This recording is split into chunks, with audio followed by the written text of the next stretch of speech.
The 16th of July, 1940, dawned gray and foreboding over the English Channel, carrying with it whispers of an approaching tempest that would determine the fate of Western civilization. While British families gathered around wireless sets in their sitting rooms, listening to the BBC's measured tones, German Reichsmarschall Hermann Göring stood on the cliffs of Cap Blanc-Nez, gazing across the narrow strait at the white cliffs of Dover, plotting the destruction of the Royal Air Force. The fall of France had come with brutal swiftness. Within 6 weeks, the mighty French army had collapsed, and by the 22nd of June, 1940, Nazi Germany stood triumphant across Western Europe. Adolf Hitler now faced his most formidable remaining opponent, Winston Churchill's defiant Britain.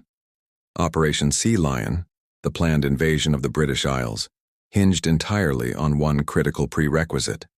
The Luftwaffe must achieve total air superiority over southern England and the Channel. Without control of the skies, the invasion barges would become floating coffins for German soldiers. Air Chief Marshal Hugh Dowding, commander of RAF Fighter Command, understood the mathematics of survival with crystalline clarity. His force comprised approximately 640 operational fighters at the start of July, facing a Luftwaffe armada that numbered nearly 2,700 aircraft. The odds appeared insurmountable, yet Dowding possessed advantages that statistics could not measure. An integrated radar network called Chain Home, brilliant tactical minds and pilots willing to die for their homeland. Fighter Command's organizational structure represented military innovation at its finest. Dowding had divided Britain into 4 groups, with Number 11 Group, commanded by Air Vice Marshal Keith Park, defending the critical southeastern sector that would bear the brunt of German assault.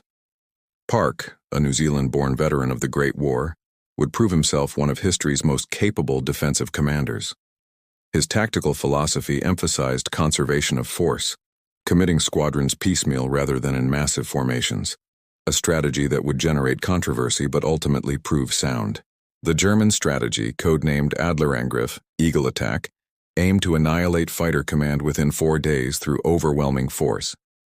According to historical records preserved in the Imperial War Museum archives, Göring confidently predicted that Britain would capitulate within weeks once the RAF lay shattered. The Reichsmarschall divided his forces into 3 Luftflotten. Luftflotte 2, under Field Marshal Albert Kesselring, would attack from northeastern France and Belgium. Luftflotte 3, under Field Marshal Hugo Sperle, would strike from northwestern France, and Luftflotte 5, based in Norway, would target northern England in diversionary raids. British pilots came from every corner of the Commonwealth and beyond. Squadron leader Douglas Bader, who had lost both legs in a pre-war flying accident, yet fought his way back to operational status through sheer determination, commanded No. 242 Squadron. Flight Lieutenant James Brindley Nicholson would earn Fighter Command's only Victoria Cross of the entire battle. Pilot Officer William Meade Lindsley Fisk III, an American volunteer who had competed in the 1928 Winter Olympics, flew with No. 601 Squadron, demonstrating that this fight transcended national boundaries. The RAF's primary fighters represented contrasting philosophies of aerial combat. The Supermarine Spitfire, designed by Reginald Mitchell, combined elegant aerodynamics with deadly effectiveness, capable of matching the German Messerschmitt Bf 109 in turning combat. The Hawker Hurricane, more numerous and easier to repair, served as the backbone of Fighter Command, accounting for more German aircraft destroyed than any other type. Together, these machines would write legends in contrails across English skies. The 13th of August, 1940, arrived with tactical confusion that would characterize the opening of Germany's great aerial offensive. Göring had designated this date as Adlertag, Eagle Day, the moment when the Luftwaffe would commence its systematic destruction of Fighter Command. Weather conditions, however, proved treacherous, and last-minute postponement orders failed to reach all units, resulting in scattered, uncoordinated attacks that squandered the element of surprise.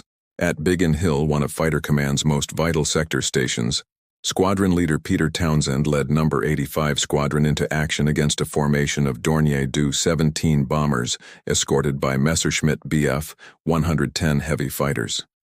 The ensuing combat demonstrated the brutal reality of aerial warfare. Machines disintegrating in explosions, parachutes blossoming like deadly flowers, and the sickening mathematics of attrition that would define the coming weeks. Townsend, who would later gain fame through his relationship with Princess Margaret, exemplified the cool professionalism that characterized RAF fighter pilots during their finest hour. The Luftwaffe suffered from fundamental misconceptions about their opponent. German intelligence provided by the Abwehr and Luftwaffe reconnaissance units consistently underestimated fighter command's strength and recuperative capacity. Each day, German intelligence officers declared specific RAF squadrons destroyed, only to encounter those same units in combat the following morning. This intelligence failure would prove catastrophic to German planning. Pilot Officer Geoffrey Wellham, at age 18 one of the youngest Spitfire pilots, experienced his baptism of fire during these August days with No. 92 Squadron. In his later memoir, cited by the RAF Museum as an authentic first-hand account, Wellham described the surreal transformation from peacetime existence to mortal combat. One moment you're having breakfast, discussing last night's dance, and 40 minutes later you're firing your guns at another human being, watching him burn. His words captured the psychological whiplash experienced by an entire generation. The German bomber crews faced their own nightmare. Flying in tight formations at altitudes between 10,000 and 20,000 feet, they made for conspicuous targets that British radar detected with reliable accuracy. Luftwaffe Commander Oberst Johannes Fink, leading Kampfgeschwader 2, led raids against coastal airfields and port facilities, but discovered that British fighter opposition materialized with disturbing consistency. The vaunted German bombers, Heinkel He 111s, Dornier Do 17s, and Junkers Ju 88s, proved vulnerable to 8 gunfighters that closed to point-blank range before opening fire. Ground crews on both sides worked superhuman hours keeping aircraft operational. At RAF Hornchurch, maintenance personnel performed miracles of improvisation, cannibalizing damaged aircraft for spare parts, patching bullet holes, and returning fighters to operational status within hours. The Germans enjoyed superior logistics initially, but as losses mounted and aircraft factories struggled to meet replacement demands, cracks appeared in the Luftwaffe's seemingly invincible facade. By the 15th of August, the Luftwaffe launched its most ambitious operation to date, coordinated attacks by all 3 Luftflotten simultaneously.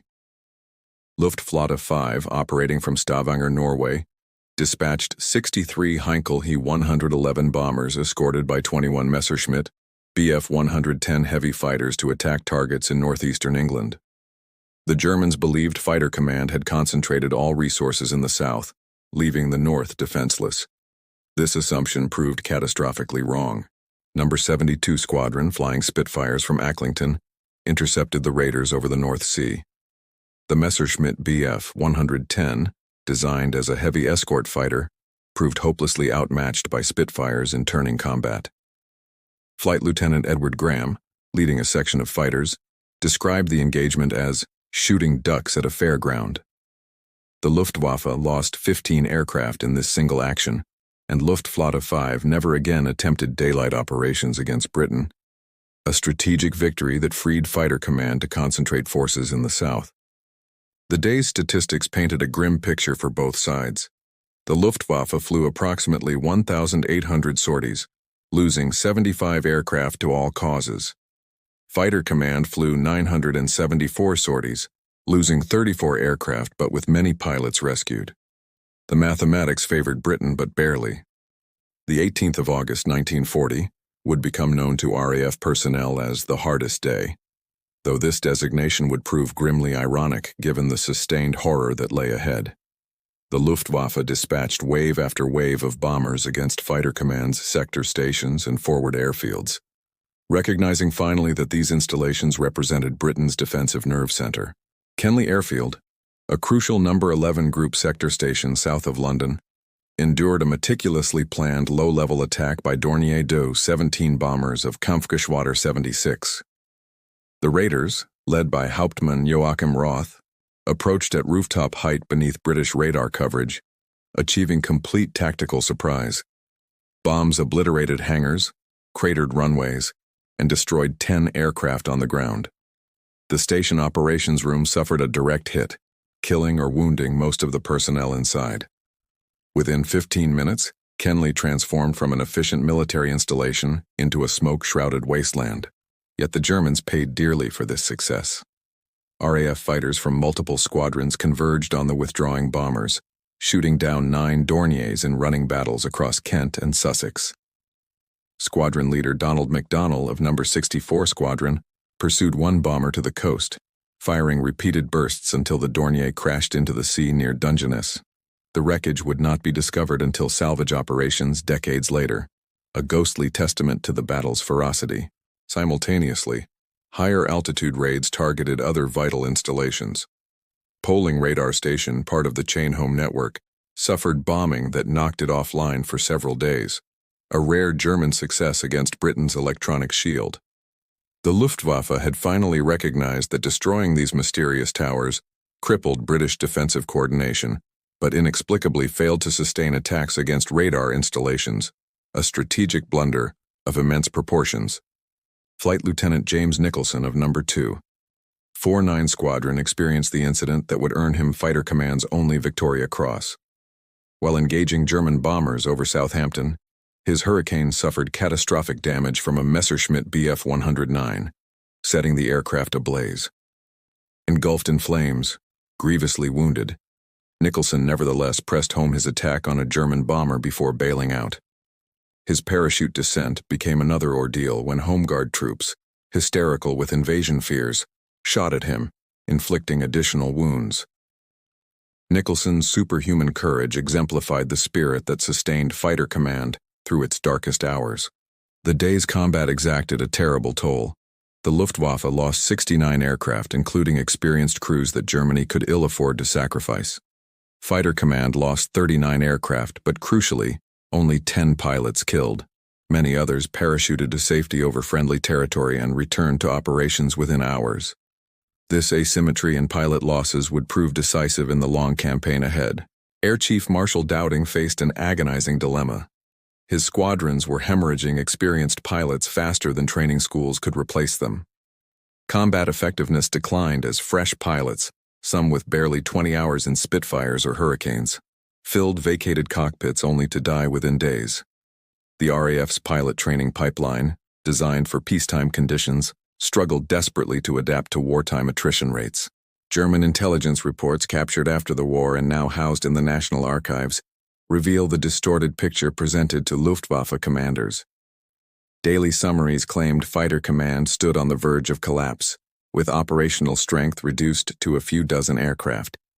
These fabrications, born from wishful thinking and flawed methodology, encouraged Göring to believe victory lay within grasp, requiring merely one final, decisive push. The weather turned temperamental, granting both sides occasional respite. On days when fog and rain blanketed southern England, ground crews worked frantically to repair damaged aircraft. Exhausted pilots caught precious hours of sleep, and commanders reassessed tactics. These meteorological reprieves, random gifts from nature, provided Fighter Command with breathing space that prevented complete exhaustion. The 24th of August, 1940, marked a pivotal escalation when German bombs fell on central London for the first time, striking civilian areas in the East End. Whether through navigational error or deliberate targeting remained unclear, but the consequences proved profound. Churchill, seething with rage, ordered immediate retaliation against Berlin, dispatching RAF Bomber Command on what would become a series of increasingly destructive raids against the German capital. Hitler's reaction exceeded all predictions. The Führer, who had explicitly forbidden attacks on London to preserve the city for his triumphal entry, interpreted the RAF raids as deliberate provocation demanding overwhelming response. In a speech at the Sportpalast on the 4th of September, Hitler promised that for every British bomb dropped on Germany, the Luftwaffe would deliver 100 in return. This decision, to shift from attacking Fighter Command's infrastructure to terror bombing London, represented the Luftwaffe's greatest strategic blunder of the entire battle. Air Vice Marshal Keith Park recognized immediately that the pressure on his sector stations had become unsustainable. Biggin Hill had endured repeated attacks, with operations relocated to a butcher's shop in the village, while engineers labored to restore communications. Hornchurch, Northolt, North Weald, Every vital station bore the scars of sustained bombing. Aircraft serviceability rates declined precipitously. Pilot fatigue reached dangerous levels, with men falling asleep during mission briefings or suffering breakdowns under the relentless strain. Squadron leader Sandy Johnstone, commanding No. 602 Squadron, described the mental state of fighter command pilots during this period in testimony later preserved by the Imperial War Museum. "We were beyond exhausted. Some chaps couldn't eat, couldn't sleep. You'd see a pilot staring at nothing, hands trembling, completely spent, but when the scramble bell rang, they still ran to their aircraft. I don't know where they found the strength." The Luftwaffe suffered its own crisis. Bomber crews, initially confident of swift victory, now flew into a meat grinder that devoured aircraft and men with industrial efficiency. Kampfgeschwader 2 had departed France with 96 aircraft. By early September, only 36 remained operational. Replacement crews arrived poorly trained, unfamiliar with British tactics, and died quickly. German fighter pilots, flying 3 or 4 sorties daily to the limits of their fuel capacity, questioned whether Britain could ever be defeated. Oberst Adolf Galland, commanding Jagdgeschwader 26 and one of Germany's most successful fighter aces, engaged in heated arguments with Göring over tactical doctrine. According to historical accounts documented in Luftwaffe war diaries, Galland insisted that German fighters required freedom to hunt British fighters rather than shackling them to close bomber escort. Göring, increasingly detached from operational reality, dismissed such concerns, famously asking Galland what he needed to win the battle.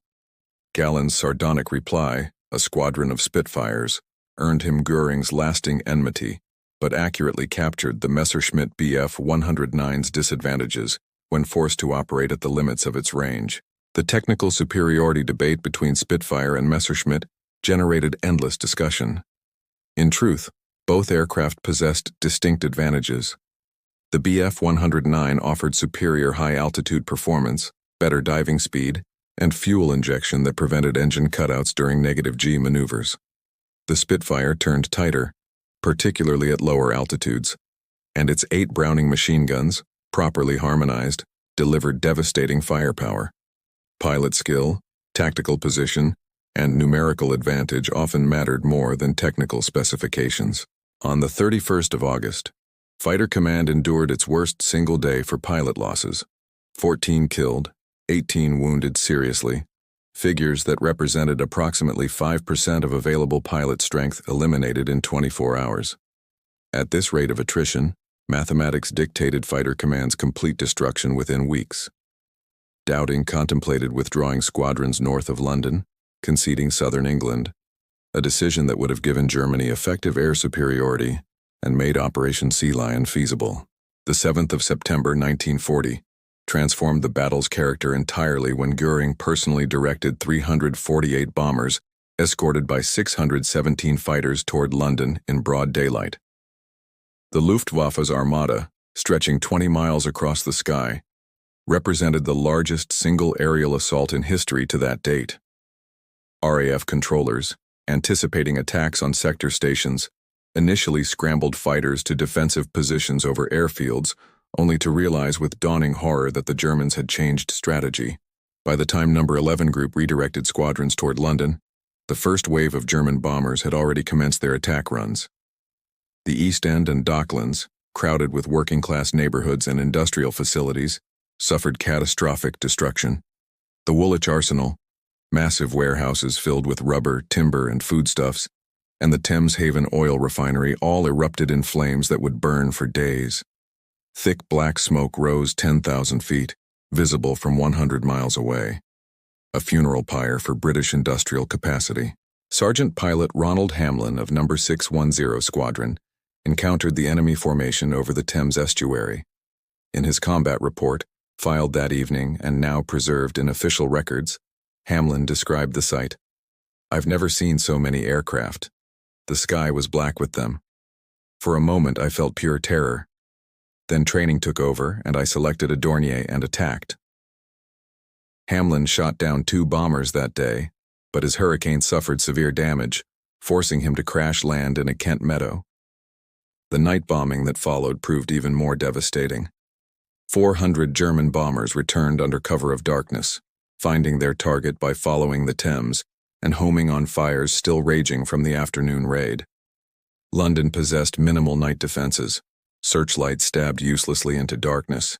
Anti-aircraft guns fired blindly, and night fighter patrols proved largely ineffective against the black sky's concealment. By dawn, 430 civilians lay dead. Approximately 1,600 suffered serious injuries, and entire streets had ceased to exist. Churchill visited the East End that morning, his presence greeted with mixed emotions. Some survivors cheered, drawing strength from their Prime Minister's bulldog defiance. Others, shell-shocked and bereaved, simply stared at the rubble that had been their homes. A woman clutching a dead child reportedly shouted at Churchill, "When are you going to win this war?" Her anguish captured the desperation of a population enduring unprecedented assault. Yet Goering's strategic blunder granted Fighter Command the reprieve it desperately required. While London burned, damaged sector stations underwent repair, exhausted pilots received brief rest, and aircraft production, now dispersed in hidden facilities across Britain, continued uninterrupted. The Luftwaffe was burning irreplaceable resources attacking a target of questionable military value, while allowing Fighter Command, the objective whose destruction remained essential for invasion, to recuperate. The London Blitz, as this campaign became known, would continue for 57 consecutive nights.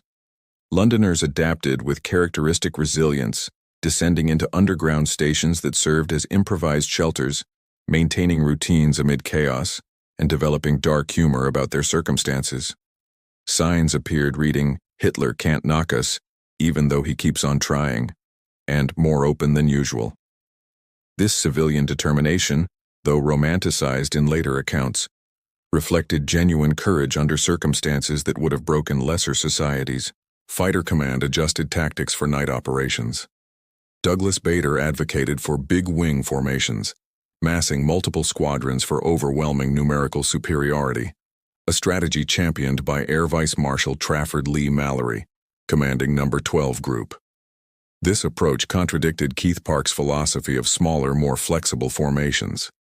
The resulting acrimony between Park and Lee Mallory, conducted through official channels and poisonous correspondence, demonstrated that even during existential crisis, military politics flourished. The debate over big wing tactics would rage throughout the battle and long afterward. Park's defenders argued that massing squadrons consumed precious time, while German bombers struck their targets unmolested. Lee Mallory's supporters insisted that larger formations inflicted disproportionate losses on the enemy. The truth likely lay between extremes. Both approaches had merit depending on circumstances, but personality conflicts prevented productive synthesis. The 15th of September 1940, subsequently designated Battle of Britain Day, witnessed what many historians consider the engagement that broke the Luftwaffe's offensive spirit. Intelligence reports indicated a major German operation developing, and Fighter Command scrambled every available squadron as two massive raids approached London in mid-morning. Over London and the southeastern approaches, an aerial battle of unprecedented scale developed. Squadron leader Douglas Bader led No. 12 Group's Duxford Wing, 5 squadrons comprising 60 aircraft, into combat against a formation of Dornier Du 17 bombers escorted by Messerschmitt Bf 109s. The sky filled with aircraft, white contrails marking desperate maneuvers, tracers stitching geometric patterns against blue sky, and parachutes, both British and German, drifting earthward like autumn leaves. Flight Lieutenant Richard Hillary of No. 6, 03 Squadron, flying a Spitfire, engaged a Messerschmitt in turning combat over Maidstone. Hillary would later write, "The Last Enemy," one of the war's most poignant memoirs. Though severe burns suffered later in the battle would leave him permanently disfigured. His account of this day captures the savage beauty of aerial combat. "I pulled the Spitfire around in a tight turn, feeling the G-forces crush me into my seat. The Messerschmitt filled my gun sight. I pressed the firing button and watched my bullets strike home. He rolled over and went down smoking. I felt no joy, no hatred, only exhaustion." The second raid developed in mid-afternoon, with similar numbers. Churchill, visiting Number 11 Group's operations room at Uxbridge, stood on the observation gallery watching colored counters representing squadrons move across the plotting table. When Churchill asked Air Vice Marshal Park what reserves remained, Park's reply chilled the room. There are none. Every squadron had been committed. If the Germans launched a third wave, nothing stood between them and their targets. The third wave never materialized. German formation leaders, having fought their way to London and back twice, faced pilots on the edge of physical collapse, aircraft damaged and fuel depleted, and fighter command resistance that seemed inexhaustible. The Luftwaffe lost 56 aircraft that day, inflated to 185 in contemporary British claims due to the fog of war and duplicate reporting. Fighter command lost 26 aircraft but only 13 pilots killed.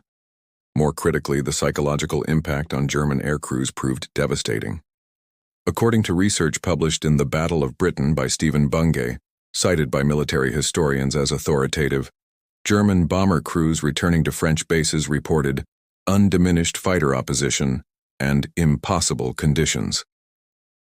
The fiction that fighter command was destroyed could no longer be sustained when Spitfires and Hurricanes met every raid in strength.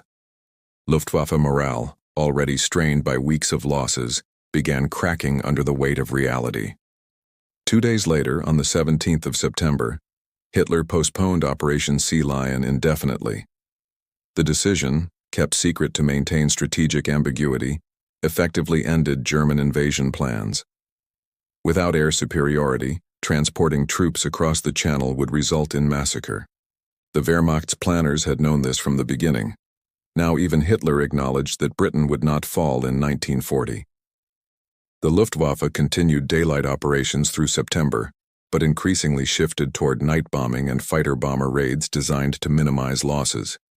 Göring, desperate to demonstrate results, ordered Messerschmitt Bf 109s fitted with bomb racks for hit-and-run attacks.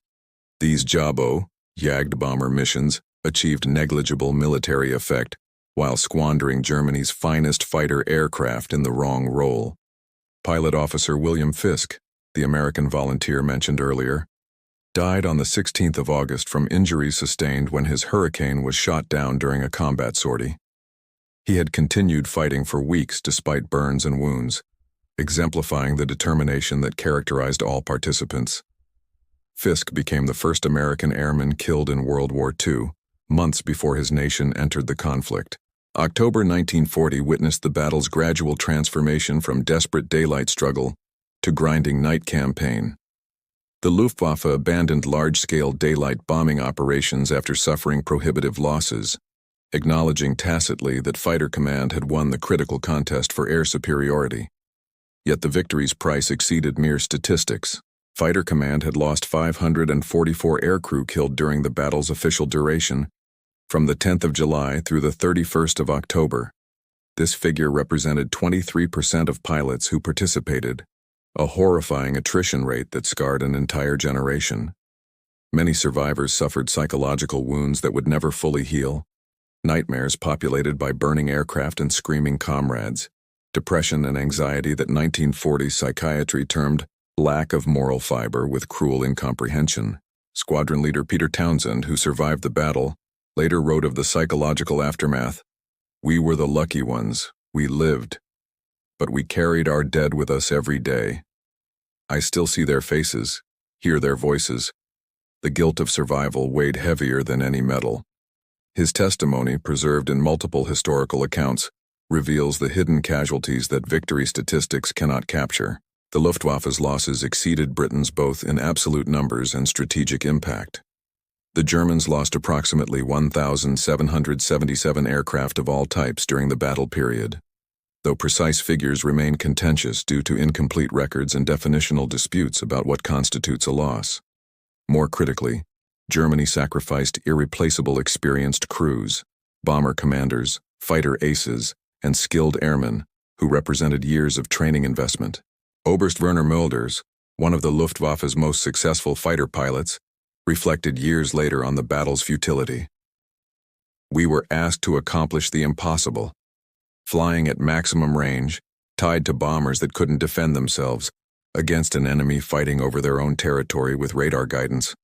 the mathematics never favored us.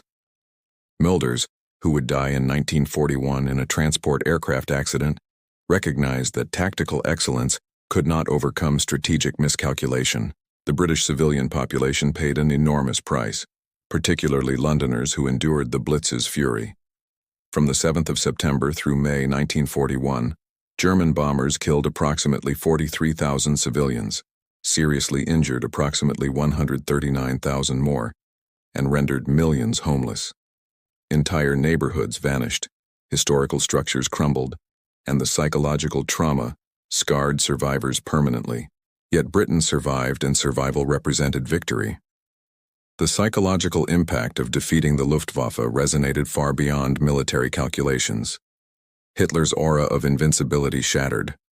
Neutral nations reconsidered which side would ultimately triumph.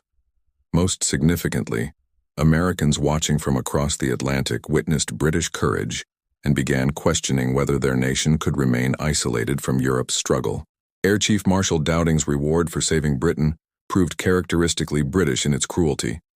Forced retirement in November 1940. The internal politics that consumed fighter command during the battle, particularly the Park Lee-Mallory feud over tactics, created enemies who maneuvered for Dowding's removal. History would eventually recognize his genius, but contemporary prejudice and bureaucratic vendettas robbed him of the celebration he deserved. Keith Park suffered similar treatment, removed from No. 11 Group Command and sent to a training post. His tactical brilliance unappreciated by superiors, more concerned with political considerations than military effectiveness. Not until decades later would historians properly acknowledge that Park's flexible defensive tactics had been precisely correct for the circumstances faced. Beyond the operational statistics and strategic analyses, the Battle of Britain's true story resided in individual human experiences, acts of courage and cowardice, love and loss, that collectively determined history's course. These personal narratives, preserved in letters, diaries, and testimonies, reveal war's human dimension that no operational summary can capture. Sergeant Pilot George Unwin of No. 19 Squadron, a pre-war enlisted pilot, represented the backbone of fighter command. Unlike public school officers who received historical attention, Unwin and thousands like him came from working-class backgrounds, joining the RAF through the aircraft apprentice scheme. His combat record, 13 confirmed victories, spoke to skill and determination that transcended social class. In later interviews preserved by the RAF Museum, Unwin described his motivation simply: "It was my job.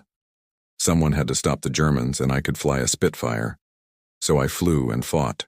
The few, Churchill's immortal phrase, comprised more than British pilots. The Polish 19 Squadron, flying Hurricanes from Duxford, achieved the highest kill ratio of any fighter command unit. These men, whose nation had been obliterated by German-Soviet collaboration, fought with particular ferocity. Pilot Officer Josef František, a Czech flying with 19 Squadron, personally shot down 17 German aircraft before dying in a mysterious flying accident. His courage exemplified the international character of Britain's defense. Women, excluded from combat roles but critical to fighter command's functioning, served in capacities that official histories often minimized. Women's auxiliary Air Force personnel operated radar stations, plotted raids in operations rooms, and performed countless technical roles that freed men for combat duties. Elizabeth Quayle, a WAF radar operator at Biggin Hill, remained at her post during bombing raids, calmly reporting aircraft movements while explosions shook the building. Her citation for bravery noted, "coolness under fire that exceeded requirements of duty," bureaucratic language that inadequately described extraordinary courage. The ground crews who maintained Fighter Command's aircraft deserve recognition equal to pilots who flew them.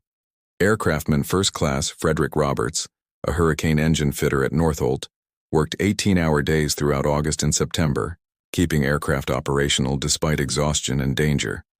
He survived the war without public recognition, returning to civilian life as an automotive mechanic, his crucial contribution known only to squadron records and personal memory. German participants equally deserve humanization beyond faceless enemy designation.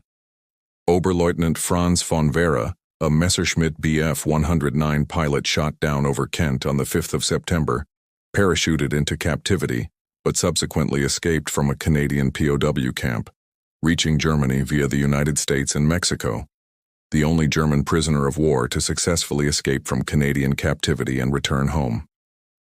His adventure, later documented in The One That Got Away, revealed that courage and determination existed on both sides. Luftwaffe bomber crews faced particularly horrifying conditions. Unteroffizier Wilhelm Raab, a radio operator aboard a Heinkel He-111, survived 3 crashes before his luck expired on the 27th of September, when RAF fighters shot his aircraft down over the channel. Raab and 2 crew members died in the crash. 2 others survived 4 hours in the water before rescue. The sea claimed countless aviators from both sides, cold waters erasing men whose names appear in casualty lists without details of their final moments. The Home Guard, Britain's civilian defense force ridiculed as Dad's Army in later cultural memory, performed essential functions during the battle. These men, many veterans of the Great War, guarded crashed aircraft, detained German airmen who parachuted into Britain, and provided critical intelligence about raid damage. Lance Corporal Edward Booth, age 53, detained 3 German crewmen who parachuted near his village, marching them to the local police station at gunpoint with a rifle he barely knew how to operate. The Battle of Britain served as history's first major test of strategic air power theory and exposed numerous doctrinal assumptions as fatally flawed. Both sides learned expensive lessons that would reshape aerial warfare's future, though not always quickly enough to prevent subsequent disasters. The Luftwaffe's fundamental error lay in Duhay's strategic bombing theory, the belief that air power alone could achieve decisive victory by destroying enemy industry and breaking civilian morale. Giulio Duhay, the Italian theorist whose ideas influenced interwar air forces worldwide, predicted that future wars would be decided by bomber fleets that could not be effectively intercepted. The Battle of Britain demolished this theory comprehensively. British civilian morale, far from breaking under bombardment, hardened into grim determination. Industrial production, despite damage, continued and even increased as dispersed facilities proved harder to locate and destroy. Radar technology, Britain's decisive advantage, represented the marriage of scientific innovation and operational necessity. Robert Watson Watt, the Scottish physicist who developed practical radar, created a system that gave fighter command 15 to 20 minutes warning of approaching raids, sufficient time to scramble fighters to advantageous positions.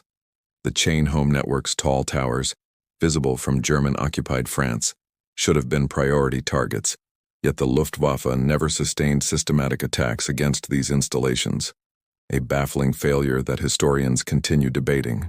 The British Y Service, a signals intelligence operation that intercepted and decoded German communications, provided invaluable intelligence about Luftwaffe intentions and capabilities. Operating from stations scattered across southeastern England, Y Service personnel, many of them Women's Auxiliary Air Force members, listened to German radio traffic, determining raid compositions, routes, and targets.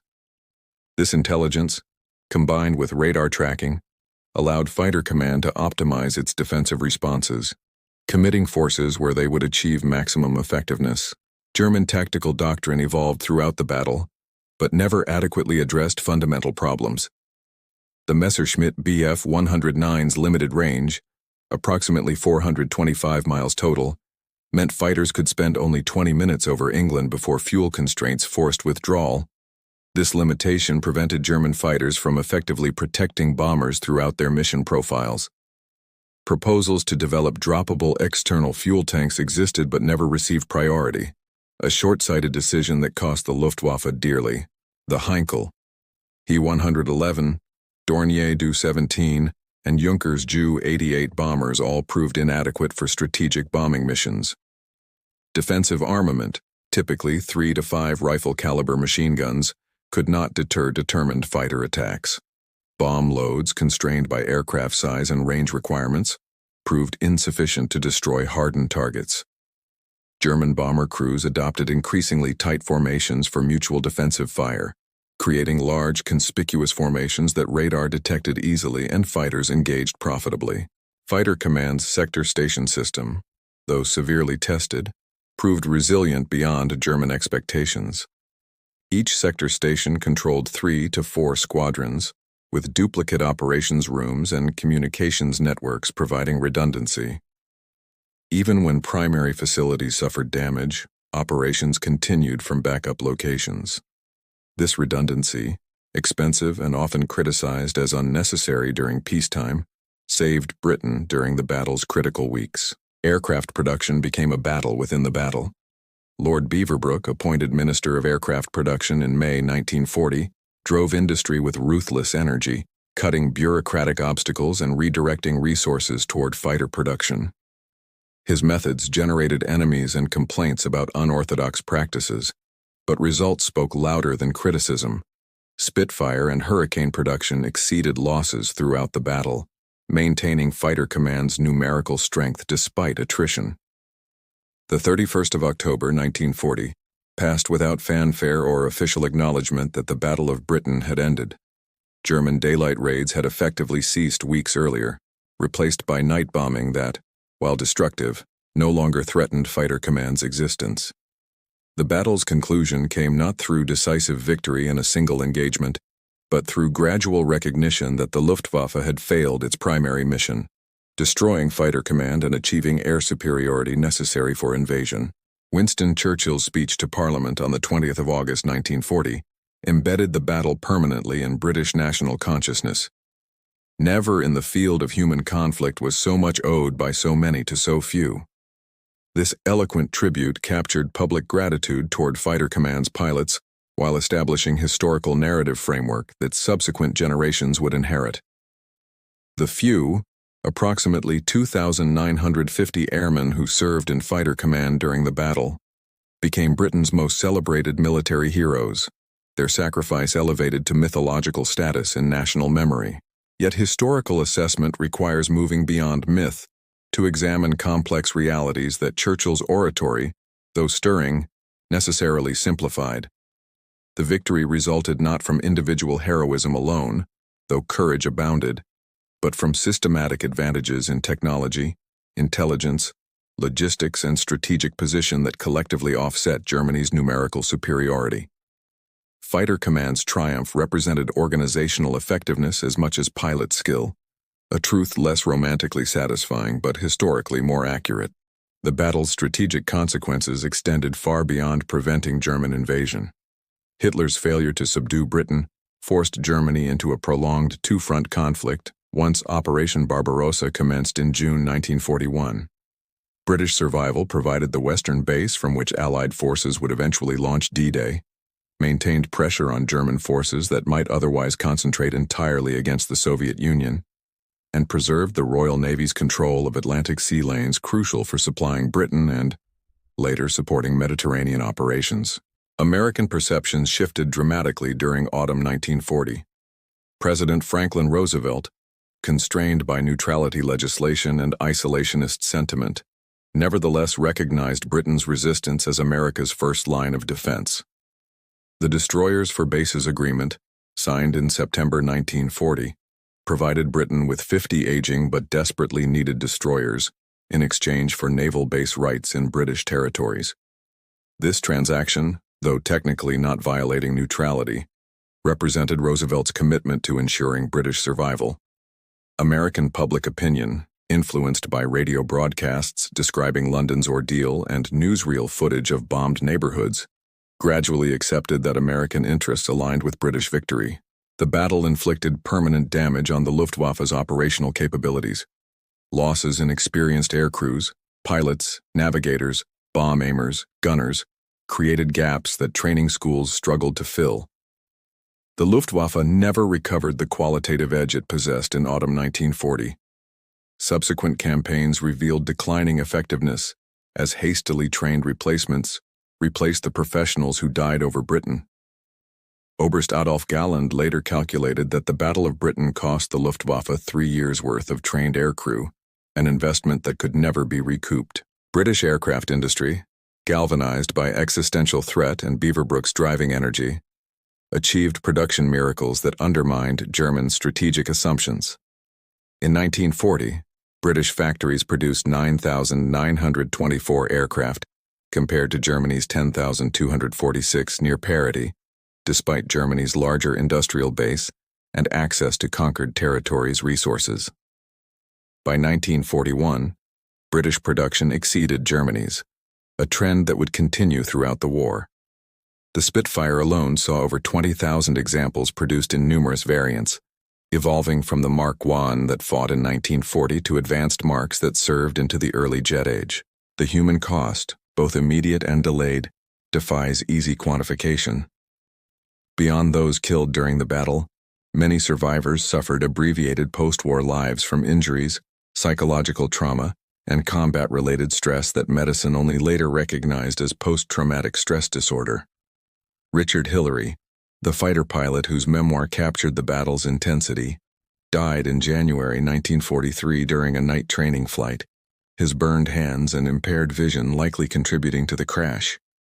His death, like many others that followed the battle, represented a delayed casualty of those desperate months.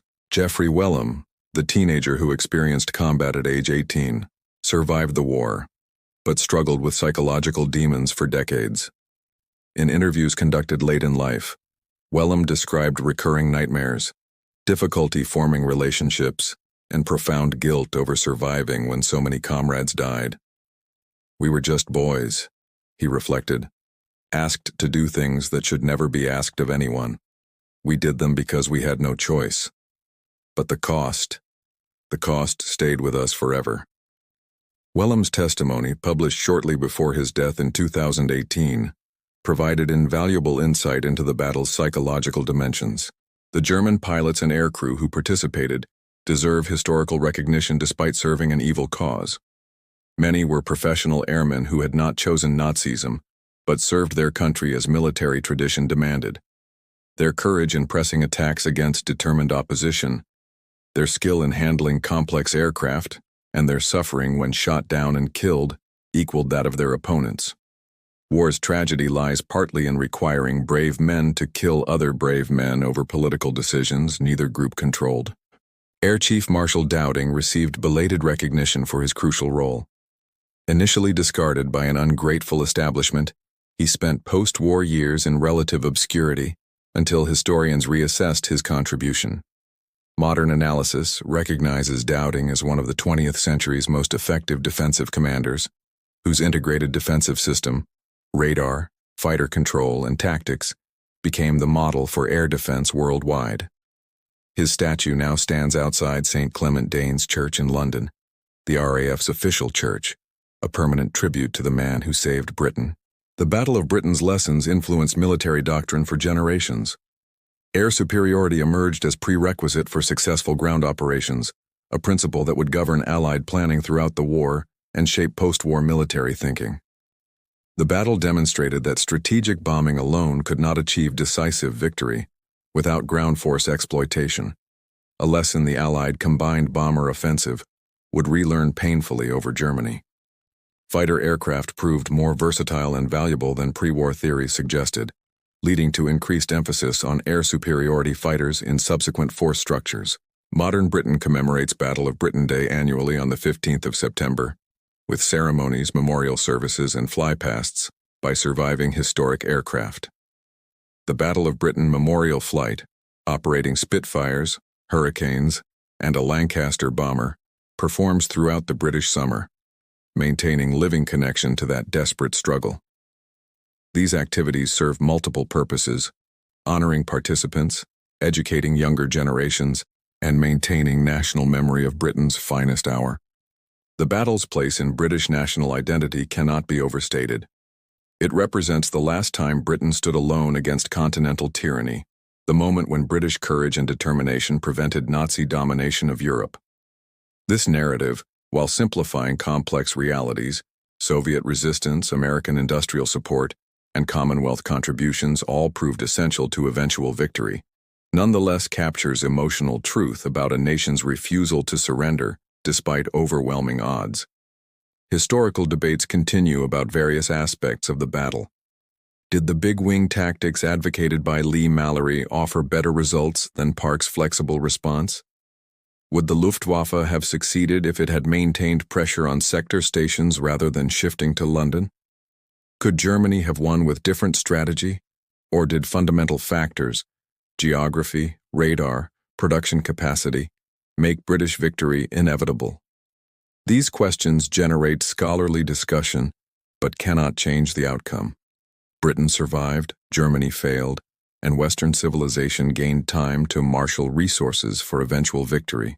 The few to whom so much was owed have nearly all departed now, their numbers diminishing yearly as time claims its inevitable due. The last surviving Battle of Britain pilots died in the 2020s, taking with them first-hand memories of those desperate days. Yet their legacy endures, in the freedoms we enjoy, the world they helped preserve, and the example they set of ordinary people performing extraordinary deeds when civilization faced existential threat. The Battle of Britain proved that technology without strategy fails, that numerical superiority cannot overcome systematic advantages, and that human courage, though necessary, requires proper organization and support to achieve victory. These lessons, paid for in blood across English skies during summer and autumn 1940, remain relevant wherever free peoples confront tyranny. The battle demonstrated that democracies, when finally roused to action, possess reserves of strength that totalitarian regimes cannot match, a truth that provided hope during the dark years that followed and continues resonating in our troubled times. The smoke has long since cleared from southern England's skies. Bomb craters have been filled and rebuilt cities erased physical scars of that terrible autumn. But memory persists, carried forward by historians, preserved in museums and memorials, and embedded in national consciousness. The Battle of Britain remains Britain's defining moment, the historical episode when everything hung in the balance and courage, skill, and determination tipped the scales toward civilization's survival. For that gift, purchased at such terrible cost, subsequent generations remain forever in debt to the few who fought, the many who supported them, and the civilians who endured bombardment with unbreakable spirit. Their sacrifice ensured that darkness did not permanently descend over Europe, that tyranny did not triumph, and that future generations inherited a world where freedom remained possible. That legacy, perhaps, represents the battle's ultimate meaning, not just military victory but the preservation of hope itself during humanity's darkest hour.